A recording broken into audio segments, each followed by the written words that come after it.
Hello friends आज मैं आपके लिए लेके आया हूँ कक्षा 10वीं गणित अध्याय 4 द्विघात समीकरण।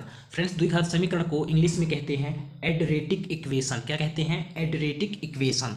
और फ्रेंड्स प्रश्नावली को कहते हैं एक्सरसाइज। तो फ्रेंड्स आज का यह जो वीडियो है आप लोगों के लिए बहुत खास होने वाला है, बहुत इंपॉर्टेंट होने वाला है। अब क्यों होने वाला है? क्योंकि ये जो अध्याय 4 है द्विघात समीकरण क्वाड्रेटिक इक्वेशन, यहाँ से बहुत ही मोस्ट इम्पोर्टेंट क्वेश्चन आने वाले हैं 2023 के अभी जो एग्ज़ाम होने वाला है बोर्ड एग्ज़ाम उसमें से। तो ये चैप्टर आपके लिए एक बहुत ही बेस्ट चैप्टर है। इस चैप्टर को आप ध्यान से समझिए और पढ़िए। तो सबसे पहले हम जानेंगे कि द्विघात समीकरण क्या है, किसे कहते हैं और इसका पहचान कैसे करें कि क्या यह द्विघात समीकरण है। उसके बाद हम सीखेंगे कि द्विघात समीकरणों का हल किस प्रकार से और कितने प्रकारों से किया जाता है।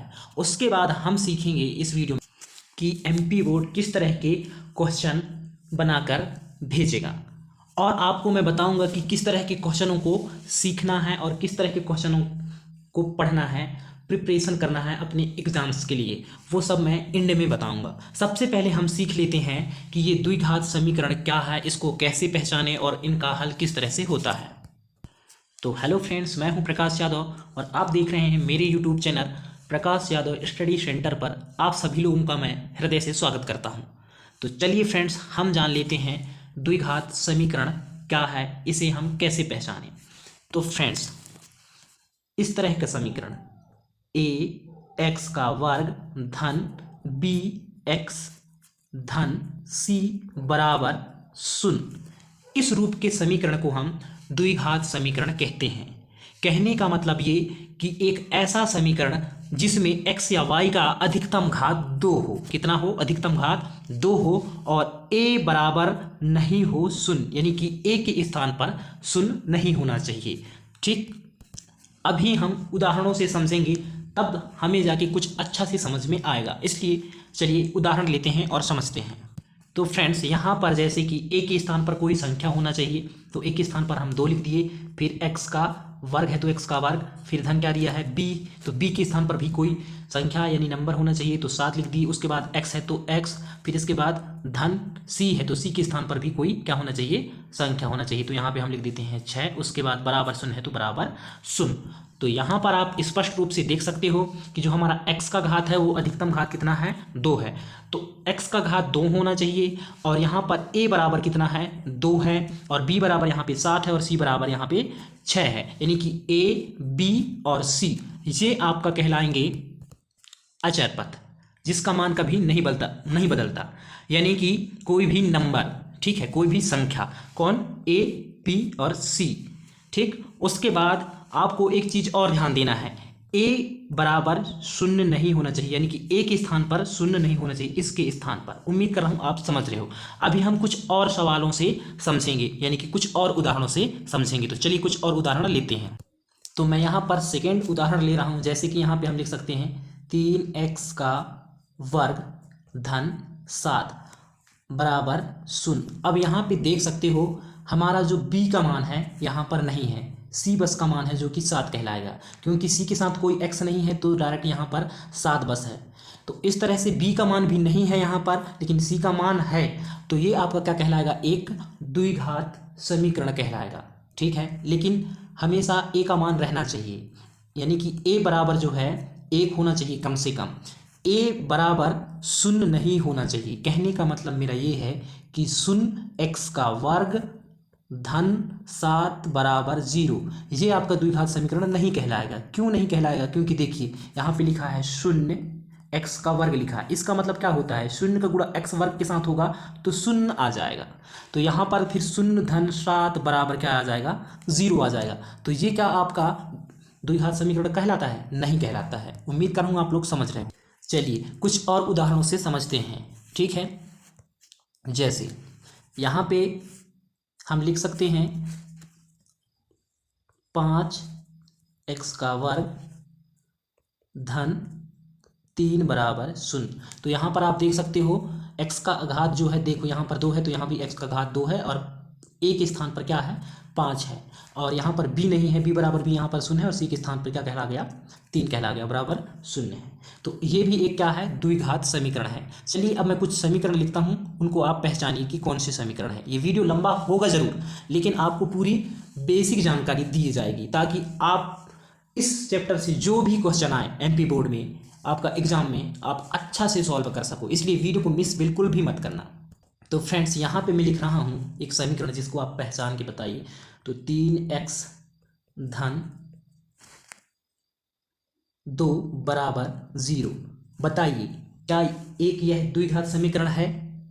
तो इसका आंसर है नहीं है। क्या है? नहीं है।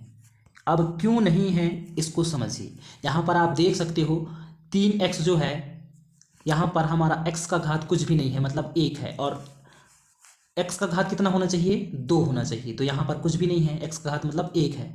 तो ये हमारा द्विघात समीकरण नहीं है। उम्मीद कर रहा हूँ आप लोग समझ रहे हो। एक उदाहरण और लिख रहा हूँ मैं यहाँ पर, जैसे 4x का घन धन 7x बराबर 0, बताइए क्या यह एक द्विघात समीकरण है? तो इसका आंसर है नहीं है। क्या है? नहीं है। अब ये भी क्यों नहीं है? क्योंकि यहाँ पर x का जो अधिकतम घात है कितना दिया है, देख सकते हो आप 3 दिया है, और कितना होना चाहिए, x की अधिकतम घात 2 होना चाहिए। कितना होना चाहिए? 2 होना चाहिए, क्योंकि द्वि स्पष्ट पता चलता है द्विघात समीकरण, घातों की अधिकतम संख्या 2 होना चाहिए। तो यहाँ पर 1 ज़्यादा है यानी 3 है, इसलिए ये भी जो समीकरण दिया है ये द्विघात समीकरण नहीं है, इसको हम कहेंगे त्रिघात समीकरण। क्या कहेंगे? त्रिघात समीकरण, क्योंकि घातों की अधिकतम संख्या 3 है। तो उम्मीद कर रहा हूँ आप समझ गए हो। चलिए एक उदाहरण और लेते हैं। यहाँ पे लिख रहा हूँ मैं 4x का वर्ग धन 6 बराबर 0, बताइए क्या यह एक द्विघात समीकरण है? तो इसका सही आंसर है हाँ है। हाँ है। क्यों? क्योंकि यहाँ पे आप देख सकते हो, क्योंकि जो हमारा x का अधिकतम घात है वो 2 है, और यहाँ b का मान नहीं दिया है, लेकिन c बराबर 6 है और बराबर 0 है, तो बराबर 0। तो इस तरह के समीकरण को हम द्विघात समीकरण कहते हैं। और यहाँ पर एक उदाहरण और लिख रहा हूँ, 4x का वर्ग धन 5x धन 7 बराबर 0, बताइए क्या यह एक द्विघात समीकरण है? तो इसका आंसर है हाँ है। क्यों? क्योंकि यहाँ पर हमारा जो x का मान है, सॉरी x का जो घात है कितना है 2 है, आप देख सकते हो, और यहाँ पर a बराबर 4 है, और यहाँ पर b का मान 5 है, और c का मान 7 है। तो इस तरह से उम्मीद कर रहा हूँ कि आप लोग अच्छा से समझ गए हों कि द्विघात समीकरण कैसे पहचान सकते हैं। आप ये समझ गए हो अच्छा से। एक उदाहरण और ले लेते हैं। जैसे यहाँ पे अगर लिख दूँ मैं 0x का वर्ग धन 5x धन 6 बराबर 0, तो क्या यह एक द्विघात समीकरण है? तो इसका आंसर है नहीं है। क्या है? नहीं है। अब क्यों नहीं है? क्योंकि a बराबर नहीं है 0, यानी कि a के स्थान पर 0 नहीं होना चाहिए, लेकिन यहाँ पर आप देख सकते हो a के स्थान पर 0 है, इसलिए ये द्विघात समीकरण नहीं है। उम्मीद कर रहा हूँ कि अब आपके जितने भी डाउट्स हैं मैं क्लियर कर पाया हूँ। कमेंट्स करके ज़रूर बताइए। अब हम एक्सरसाइज 4.1 क्वेश्चन नंबर फर्स्ट का फर्स्ट पार्ट को हल करते हैं। तो फ्रेंड्स एक्सरसाइज 4.1 यानी प्रश्नावली 4.1 का पहला प्रश्न क्या है, निम्न में से कौन सी द्विघात समीकरण है?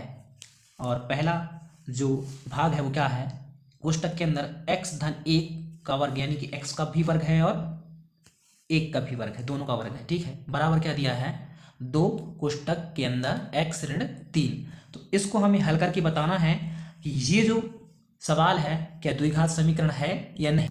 तो फ्रेंड्स यहाँ पे आप देख सकते हो x धन 1 का होल स्क्वायर यानी कि दोनों का वर्ग, तो इसको हम ऐसे भी लिख सकते हैं, यानी कि x धन 1 2 है, कितने हैं 2 है, क्योंकि यहाँ इसका वर्ग है इसलिए, तो इसको हम लिख सकते हैं x धन 1 कोष्टक के अंदर और x धन 1, क्योंकि यहाँ पर दिया है x धन 1 का वर्ग दिया है, यानी कि x धन 1 दोनों किस रूप में है, यहाँ पे गुणा के रूप में है, यानी कि यहाँ पे हम गुणा का चिन्ह लगा दिए। उम्मीद कर रहा हूँ यहाँ पर आप समझ गए हो, ठीक है।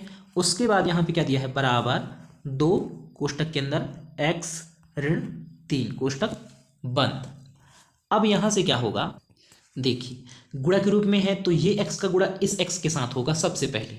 तो फ्रेंड्स यहाँ पे x का घात कुछ भी नहीं है, मतलब इस x का घात भी 1 है और इस x का घात भी 1 है।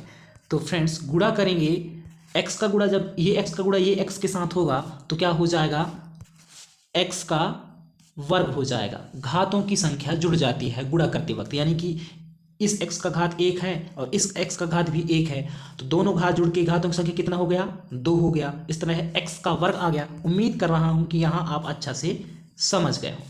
ठीक है, अब आगे बढ़ते हैं। देखिए ये वाली x का गुणा हुआ है इस x के साथ, ठीक, तो आया x का वर्ग। बिल्कुल आराम से चलेंगे, अच्छा से समझ में आना चाहिए। अब क्या होगा, ये x का गुणा होगा इस 1 के साथ, x के साथ तो हो गया है लेकिन अब किसके साथ होगा, 1 के साथ। तो क्या हो जाएगा, धन है यहाँ पे तो धन x एकम x हो जाएगा। x का गुणा 1 के साथ होगा तो क्या होगा, x एकम x हो जाएगा। मेरे प्रिय छात्रों, आप लोगों को यहाँ तक समझ में आया है? आप कमेंट्स जरूर करिए, है ना, और वीडियो को लाइक जरूर करना यार प्लीज़, बहुत मेहनत करता हूँ मैं आपके लिए, तो वीडियो को लाइक जरूर करना। ठीक है, यहाँ तक बात क्लियर हुआ। अब क्या होगा, ये जो 1 है इस 1 का गुणा होगा x के साथ। ये वाली x के साथ हो गया x का गुणा और ये 1 के साथ भी हो गया x का गुणा, लेकिन अब ये 1 का गुणा होगा इस x के साथ। तो क्या हो जाएगा, देख सकते हो यहाँ पे कोई चिन्ह नहीं है, मतलब ये धन में है x, तो ये 1 भी धन में है तो धन और धन का गुणा होगा तो धन हो जाएगा, और x का गुणा 1 के साथ होगा तो x एकम x हो जाएगा। ठीक है, उम्मीद कर रहा हूँ कि आप लोगों को अच्छा से समझा पा रहा हूँ मैं। ठीक, अब क्या होगा, ये 1 का गुणा होगा x के साथ, अब इस 1 का गुणा किसके साथ होगा, इस 1 के साथ होगा। तो 1 से पहले धन यहाँ पर और यहाँ पर भी 1 से पहले धन, तो धन धन का गुणा हुआ तो धन। अब 1 का गुणा 1 के साथ होगा तो 1 एकम 1। उम्मीद कर रहा हूँ कि यहाँ तक आप अच्छा से समझ गए हो। ठीक है, अब आगे बढ़ते हैं। बराबर यहाँ पे क्या दिया, देखो 2 गुणित है, कोष्टक का मतलब होता है गुणा। मैं जितने भी सवाल पढ़ाता हूँ और कोष्टक आता है तो इस तरह से परिस्थिति आता है तो आपको मैं बता देता हूँ कि ये गुणा के रूप में है। तो 2 का गुणा सबसे पहले x के साथ होगा, है ना, तो क्या हो जाएगा, 2x हो जाएगा। फिर क्या होगा, 2 का गुणा x के साथ तो हो गया, अब 2 का गुणा होगा ये 3 के साथ। तो देख सकते हो 2 से पहले कोई चिन्ह नहीं है, मतलब धनात्मक है 2 और ये 3 ऋणात्मक है। तो धनात्मक और ऋणात्मक यानी कि धन और ऋण का गुणा होगा, पहले चिन्हों का गुणा किया जाता है, तो धन और ऋण का हो जाएगा ऋण, और 2 का गुणा होगा 3 के साथ तो क्या हो जाएगा, 2 तिहाई 6। तो इस तरह से ऋण 6 आ गया। अब यहाँ से क्या होगा दोस्तों, देखिए यहाँ पे x का वर्ग है तो x का वर्ग हो जाएगा, और यहाँ पे x धन x है, यानी कि यहाँ पर x है, इसका मतलब 1x है, और यहाँ पर भी 1x है।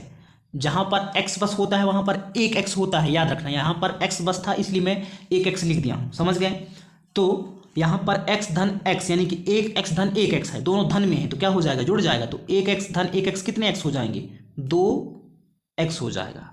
फिर धन क्या है, 1 है तो धन 1। उम्मीद कर रहा हूँ कि आप अच्छा से समझ रहे हो। फिर धन 1 है तो धन 1 लिख लिया। अब आगे बढ़ते हैं, बराबर क्या हो जाएगा, 2x है तो 2x। बिल्कुल आराम से चल रहे हैं स्टेप बाय स्टेप। ठीक है, यहाँ तक समझ गए हैं, आगे बढ़ रहे हैं। अब क्या होगा दोस्तों, अब यहाँ पर देख सकते हो x का वर्ग है तो x का वर्ग धन 2x है तो 2x। उसके बाद ये वाली जो x है अभी कौन साइड में है, राइट साइड में है, तो इसको हम लेफ्ट में ले आएंगे। तो इससे पहले ये धनात्मक है राइट पक्ष में, तो लेफ्ट में आएगा तो ये हो जाएगा ऋणात्मक, यानी कि ऋण का साइन इसका चेंज हो गया तो -2x हो गया। ठीक है, समझ रहे हो आप। उसके बाद यहाँ पर देख सकते हो धन 1 है तो धन 1 लिखेंगे। उसके बाद ये 6 को किस पक्ष में है, अभी ये राइट पक्ष में है, तो उसको लेफ्ट में लाएंगे तो इसका साइन चेंज हो जाएगा, चिन्ह बदल जाएगा। तो ये माइनस का है तो यहाँ पे आएगा तो प्लस का 6 हो जाएगा। अब देखिए यहाँ से क्या होगा, देखो ये बराबर इस पक्ष थे यानी कि राइट पक्ष थे, तो इसको हम लेफ्ट पक्ष में ले आए हैं, इस पक्ष में ले आए हैं, तो इसके बराबर हम मान लेंगे क्या, फिर इस पक्ष में कुछ नहीं बचा तो इस पक्ष में शून्य बच गया, यानी कि इसके बराबर हम शून्य मान लिए। उम्मीद कर रहा हूँ यहाँ तक आप अच्छा से समझ गए हो। अब यहाँ से क्या होगा, देखिए प्लस का 2x माइनस का 2x आपस में क्या हो जाएगा, कैंसिल हो जाएगा। ठीक है, समझ गए। तो क्या बचेगा फिर आगे, अब बच रहा है x का वर्ग, ये तो कट गया है ना, तो धन 1 और धन 7 बराबर क्या बच रहा है, 0। अब यहां से आगे क्या होगा, x का वर्ग धन 1 धन 6 दोनों जुड़ जाएंगे तो धन कितना हो जाएगा, 7 बराबर 0। तो आप देख सकते हो ये जो है समीकरण है, ये कौन सा समीकरण कहलाएगा, द्विघात समीकरण कहलाएगा। क्यों कहलाएगा, क्योंकि ए एक्स का वर्ग धन बी एक्स धन सी बराबर 0 के रूप का है। तो यहाँ पर ए बराबर यहाँ 1x है ना, जहाँ x होता है वहाँ क्या होता है 1 होता है, तो 1x कहला गया। तो a बराबर क्या आ गया आपका a आ गया, और b तो b बराबर यहाँ पे कुछ नहीं है 0 है तो कोई दिक्कत नहीं, लेकिन c बराबर आपका क्या आया है 7 आया है, c बराबर 7। तो ये जो समीकरण है आपका क्या कहलाएगा, द्विघात समीकरण कहलाएगा, क्योंकि इस रूप का है। तो फ्रेंड्स उम्मीद कर रहा हूं कि आप इस तरह से हल कर सकते हैं, और मैं आपसे बोला था कि वीडियो के एंड में बताऊंगा कि आपको किस तरह से सवाल पढ़ना है आपकी एग्जाम के लिए। तो ये जो सवाल बताया हूं मैं आपको, प्रश्न क्रमांक 1 के जितने भी भाग हैं इन सभी सवालों को अच्छा से आप पढ़ लीजिएगा, क्योंकि यहाँ से कोई एक क्वेश्चन एमपी बोर्ड जरूर पूछेगा। और आप लोगों को यह वीडियो समझ में आया है, यह जो सवाल है समझ में आया है या नहीं आया है, कमेंट्स करके ज़रूर बताइए। और वीडियो पसंद आया है तो लाइक कीजिए, चैनल पे नए हो तो सब्सक्राइब कीजिए, और आप किस सवाल पर वीडियो चाहते हैं कमेंट्स करके ज़रूर बताइए। कल मैं आपके लिए लेके आऊँगा इसी प्रश्नावली से, इसी एक्सरसाइज से प्रश्न क्रमांक 1 का सेकेंड भाग। मिलते हैं नेक्स्ट वीडियो में। वीडियो लंबी हो गई है क्योंकि हम स्टेप बाय स्टेप समझाने की कोशिश किए हैं, इसलिए थैंक यू सो मच।